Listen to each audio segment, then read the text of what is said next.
बारे में लिखूंगा, मैं जहां जहां भी प्रकाश करने जाऊंगा दर्शन करने जाऊंगा, एक बार जरूर सबके लिए आपने कहूंगा कि मकरध्वज धाम अवश्य जावे और आज जाकर के आनंद लें। आपकी स्थान है और आप भी आज से एक संकल्प लीजिए। कौन कौन संकल्प लेगा? हाथ खड़े कीजिए, तो हाथ खड़े कीजिए सभी।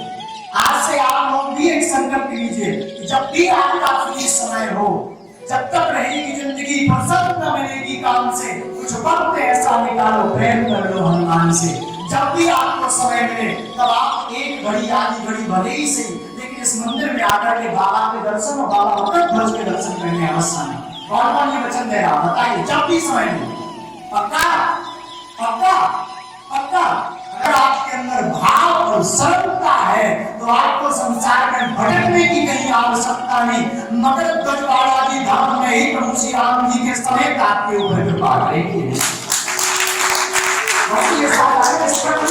आधुनिक स्थल है जहाँ बाबा मकरध्वज विराजमान है। और एक बार बता दें, भूत पिशाच निकट नहीं आवे, महावीर जब नाम सुनावे। बाबा महावीर का नाम सुनते ही भूत पिशाच निकट नहीं आते। और ये मगध क्षेत्र है, ये बाबा मकरध्वज का क्षेत्र है पूरा, जहाँ आप पुष्पगढ़ से लेकर के पुष्कर के 15 किलोमीटर इस तरफ से लेकर के मेवाड़, वहां तक ये मकरध्वज का क्षेत्र है। यहाँ के राजा मकरध्वज हैं और इनके आधिपत्य में अगर आप आकर के दुखी रहें तो कहीं ना कहीं आपके भाव में, आपकी शुद्धता में, आपकी सरलता में कमी है मेरे माई बाप। वरना मेरा अनुभव कहता है सत्य सबक के साथ कि यहाँ से जो कुछ प्राप्त हो सकता वो संसार में कहीं से प्राप्त नहीं हो सकता।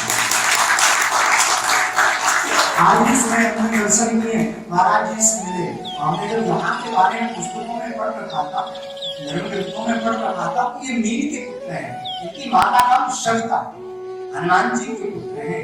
वैसे तो हनुमान जी की शादी नहीं हुई शास्त्रों के अनुसार, एक जगह जरूर वर्णन मिलता है कि उसकी पुत्री सुभद्रा के साथ शादी हुई, वो भी विद्या अर्जन करने के लिए, बाकी उनका गृहस्थ धर्म नहीं है हनुमान जी। वैसे तो इनकी शादी नहीं हुई, पर इनका जन्म कहाँ हुआ? जब सविता ये समुद्र की पुत्री है, सविता ने निवेदन किया, जब सविता और लक्ष्मी दोनों सगी बहन, लक्ष्मी जी प्रकट हुई किसको? भगवान श्री हरि विष्णु को, और उसी में सविता रहती थी, समुद्र की पुत्री है। तो सविता ने निवेदन किया कि महाराज हम भी कुछ बड़ा चाहते हैं। लेकिन भगवान श्री की घनघोर तपस्या, इतनी अद्भुत तपस्या की, तो भगवान श्री कृष्ण ने बड़ी वरदान दिया। सविता ने हाथ जोड़ करके कहा, महादेव मुझको एक ही वरदान चाहिए कि आप तुम्हें पति के रूप में पाना चाहिए। भगवान श्री ने कहा, देवी हमारा विवाह हो चुका और हमने यह निश्चय किया, संकल्प किया जब जब भी हम विवाह करेंगे तब तब पार्वती सती के साथ विवाह करेंगे, अन्य किसी दूसरे के साथ। मैं धर्म के बंधु संकल्प बद्ध हूं, मैं ये नियम नहीं कर सकता और कुछ मांगो, मैं आपको वरदान देने के लिए तैयार हूं। सविता भी बुद्धिमान, क्षमता भी मिलेगी। सविता ने विचार किया, आप शादी नहीं करते हैं तो एक ही निवेदन है, मुझे आपके जैसा आपका ही पुत्र चाहिए, ऐसी कृपा करो तो आपकी दया हो जाएगी, मेरा तप सफल हो जाएगा। भगवान शिव ने कहा तथास्तु, बिना सोचे विचारे। लेकिन सविता ने कहा, बिना विवाह के कैसे होगा महाराज? चिंता करना, हमें व्यवस्था बनानी चाहिए। ये सतयुग है, जब त्रेता में भगवान श्री राम जी महाराज पूर्ण अंशों के साथ अंशन सहित राम अवतारा, इस धराधाम पर नहीं निश्चरहीन करो नहीं, विप्रदैत्य सुरसन कहते लीन मनुज अवतार, निज इच्छा निर्मितनो माया दुर्गो पार। जब संसार में धर्म की स्थापना के लिए भगवान श्री राम वेंद्र सरकार पूर्ण अंशों के साथ अवतार लेंगे, मैं भी मां पार्वती पूछ के रूप में, मैं स्वयं हनुमान के रूप में जन्म लूंगा, अवतार लूंगा।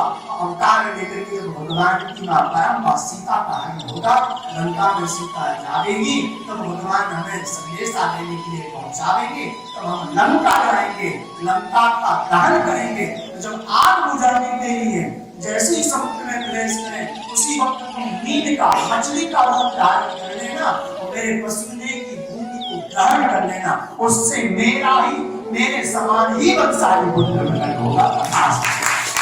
मकरध्वज धाम में आने का सौभाग्य मिला, ये हमारे लिए अति सौभाग्य की बात है, परम सौभाग्य की बात है।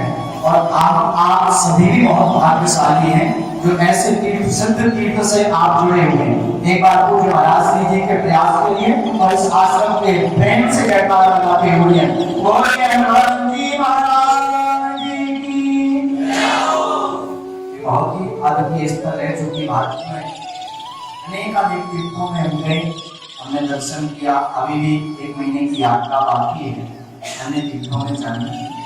हमने एक चीज देखा जो यहाँ का आत्मीयता है, मकर गुजरात का। भारत में केवल 2 ही तीर्थ हैं जहाँ पुत्र के साथ बाबा हनुमान जी महाराज विराजमान है। एक तो ये, दूसरा गुजरात में है और एक यहाँ है। केवल 2 ही प्राचीन तीर्थ हैं जहाँ पर अपने पुत्र के साथ बाबा हनुमान जी महाराज विराजमान है। और बाबा मकर भी कोई साधारण देव नहीं है, इनके सामने भी कोई देवता नहीं दिखता है, हनुमान जी के ही समान है। और सीधी सी बात कह रहे, आप सबको अपनी कुछ ना कुछ भावना लेकर के अथवा दर्शन करने के माध्यम से आए हैं।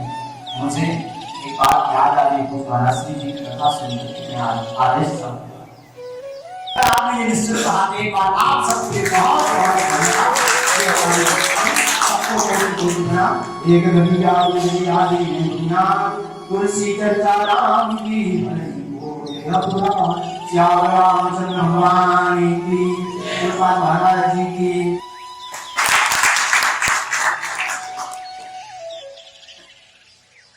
बहुत बहुत आभार श्री वीरेंद्र कृष्ण जी महाराज जी का। बड़ी सुंदर भगवान मकर की कथा, जो कि हम सबको बताई नहीं कि क्या रहता है, क्या इनकी लीला है, क्या महिमा है, क्या उद्भव का सूत्र आपने वर्णन किया। और हमारे साथ ही साथ में आपने भक्ति को उजागर किया, श्री राम की महिमा के बारे में हम सबको परिचय कराया। इसलिए इस धाम में निरंतर भक्ति के जात की बात हम सभी लोग करते हैं। हमारी हम सब इच्छा है कि निजी रूप में महाराष्ट्र का हम धरती के इस धाम के ऊपर एक भव्य मंदिर राम कथा का आयोजन करें।